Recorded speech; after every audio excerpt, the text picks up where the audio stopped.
Cinematic Sarcastic, the podcast that talks all things movies and television. I'm Natalie, and I'm your host. On today's episode, we are going to continue our discussion of House of the Dragon, today covering episode 2 of this season.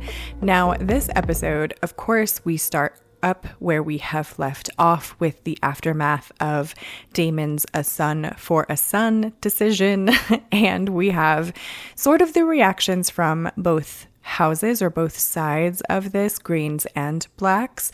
Rhaenyra, of course, was not clued in on Daemon's decision making to send anyone to take a life, and we see her reaction as being incredibly heartbreaking because she just lost her son in a very gruesome way, and I don't think that she herself had any intention to go after anyone who was innocent or anyone who was not responsible for her son's death. I think she was incredibly clear in the fact that she wanted Aemond. She didn't say, whoever is available, bring them to me. Like, she could have been very vengeful and wanted anyone, but she didn't. She was very clear in what she wanted. So her reaction to me was just like on par with the level of sadness that we see from Alicent and from Helena. Of course, you start to see in this episode the signs of Helena's incoming madness and just the aftermath of losing her child and how difficult that must be for her. And then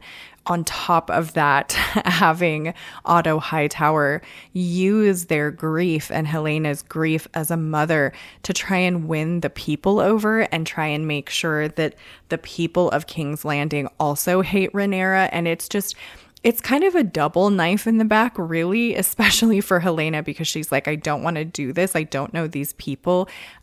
She really has always been sort of an introverted, quiet character. And you see her sort of madness play out as they're going through the streets and having the parade of her little boy's body, and like her watching these people who don't know her and don't have any, idea who her child was, really just like openly grieving. And I'm sure that must be kind of a strange experience for her. While I was watching that whole procession, as soon as the wagon wheel got stuck in the little divot in the road, I was like, please do not have that little boy's head come off. Like, I knew that they had sewn it back on, and you get kind of the close up of his poor little face and how they had sewn his head on for the procession and stuff. But I was like, I don't know how strong those stitches are, and please don't let this be like gruesome, because I wasn't sure exactly how they were going to go with that. But I really you kind of feel for Helena a lot more, or at least I felt for Helena a lot more in this episode, because you see her like them taking apart her child's bed and her clutching to the blanket and her remembering the toys that he was playing with. And I feel like this episode specifically was one that did not have any sort of intense, crazy moments in it until the end, and we'll get to that, but was more of one of those emotionally impactful episodes. And you get to see, kind of following some of these things, this blow up fight between Rhaenyra and Daemon, where she finally calls him out and finally says, like, I don't trust you. I think that you're still looking for a way to open up the path to you being king again. Like, what are you doing these things for? Are you doing them for me to get my throne back, or are you doing it for you to get the throne back? Like, are you willing to accept me as your queen, or are you still looking to step over me and take it yourself? And we see Daemon leave with his dragon, and we don't know where he's going. We don't know what, he's thinking in his head, but we do see a very definitive shift, I think, in Rhaenyra in this episode of like not holding steadfast to him anymore. Like, the tenderness between them after the death of her son really was very short-lived, and she finally kind of comes to the conclusion of, I'm not sure if this is the person that's going to stand at my side and really fight for me. And we do see her go to Daemon's prostitute, I guess, is who she was. I can never remember what her name was, but she was, the one that kind of also had little spies throughout the keep and also had set up Daemon for the previous episode. She gave him the names of like who to contact to get inside the castle to carry out, whatever he wanted to carry out. And we see Rhaenyra go to her and kind of ask, what was your part in this? What was the play? And I really like the fact that we get to see kind of both sides of Rhaenyra in this particular situation. We get to see her kind of just be like, look, I don't trust you. I'm not going to let you go. I don't care what Daemon says. And then we get to see her come back after the fact and say, hey, I am going to honor the word of my house, regardless of whether or not, Daemon is still here to uphold that. Now, one thing that I was a little bit disappointed by is that you do see her, like Rhaenyra says, you can go on a ship, I'll secure you passage. And then as they're going, we do see the prostitute see the twin brother, like see Eric coming back and her turning and saying, wait. But we never do get to see it. Was she the one that came back and like told the twin?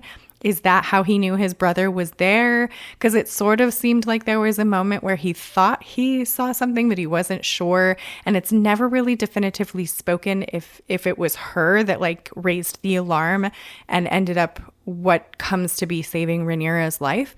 But we do get to kind of see a little bit of that play out. And I wish that we had seen more of it. I wish we knew kind of more what her hand in the situation was. But following that, we do kind of go back to seeing Aegon getting revenge for the death of his son and making very stupid decisions because obviously he goes in and they do catch, well, both inevitably Blood and Cheese both get caught by the end, but he catches Blood first and immediately the dude cracks because of course you knew he would in this instance. I kind of was expecting him to hold out a little bit, but the second that you see those like torture implementations, I'm like, bro, I got you. I understand why you caved so quickly. But Aegon, of course, goes in and just kills him anyway. And they already have the information that it was a rat catcher, but they didn't bother to wait long enough to figure out who because Blood doesn't seem to really know exactly who. Though why they didn't keep him alive and just have him pick out from the lineup of all of the rat catchers which one was the one that he worked with, I don't know why, but again, who cares? I mean, Aegon kind of did his own form of justice. So he does go out and collect every single rat catcher and hangs them all basically from the wall, which undoes everything that Otto Hightower kind of did, the manipulative tactic of parading the boy around the town. And he says as much and gets into a fight. And this is how he loses his position as Hand of the King, is basically by telling Aegon, you're spoiled and you're stupid, which is not untrue, is the only time that I feel like I was on Otto Hightower's side was him going on to Aegon about that because it is true. But of course, Sir Criston Cole had already sent the twin, had already sent him to go do the thing. The righteousness of Sir Criston Cole honestly just kills me. Like, I cannot wait to see that man's demise. I was very sad, though, to hear that Fabian, who is the actor who plays Sir Criston Cole, has started on his social media to limit what people are allowed to comment on his posts because there are some bad actors that are going on his, and by actors, I don't mean other actors, but I mean like some bad people that are going on his page and actually saying some pretty horrific things to him as a person because they do not like his character. And I personally do not condone anything like that. If anything, I would say he is an absolutely fantastic actor, and that's what people should be saying to him, is that he is absolutely incredible at what he does, because we would not dislike Sir Criston Cole to the level that we do if the actor behind that character was not exceptional at playing that role. And he really, really is, because I really, really dislike him. So bravo to Fabian for that. Like, honestly, well done, good sir, because I am rooting for your character's demise at this point. And of course, I feel like it's going to be a much better, like, regardless of whether or not I get Sir Kristen Cole's death in the manner in which I like. The fact that he is now Hand of the King, I'm like, that makes it all the much sweeter when he finally does kind of meet his comeuppance. It'll be all the much sweeter that he had risen to such a level just to like find his end. So I am looking forward to that. And then of course the episode pretty much concludes with the Erics battling it out, twin on twin action, when one of them, obviously the one that had stayed at the Red Keep, goes after Rhaenyra in an attempt to assassinate her, and he is met with his own twin brother, and the two of them fight to see who will win. And of course, this one I feel like was, you can see it in Rhaenyra, but I also felt the impact of it is that when one brother kills the other, then Eric, of course, comes out and takes his own life, because you kind of see this dynamic between them of like, clearly they still very much love each other. And it reminds me, even though this is not in any way tied to anything, but it reminds me of some of the letters or some of the things that came out during the American Civil War, when you would see sort of brother turning against brother depending on political views, and how they would write to each other and just be like, you know, I'm sorry that we can't see eye to eye, but these are just things that I'm not willing to compromise on.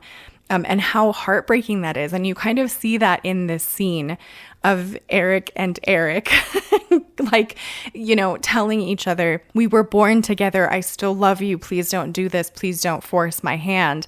And then, you know, not being able to continue forward after taking the life of his own twin. And that is just gut-wrenching to me. Of course, that is, in my opinion, the most badass way to die, like to defend your queen, and then of course still have the heart to just be like, listen, I can't do this. It's one thing to be on different political sides of my brother. It is a completely different thing to end his life, take his life, and then continue to go forward from there. So we shall see what happens in the next episode. I'm very much looking forward to what's going on. I really just, I keep bracing myself for like terrible things to happen.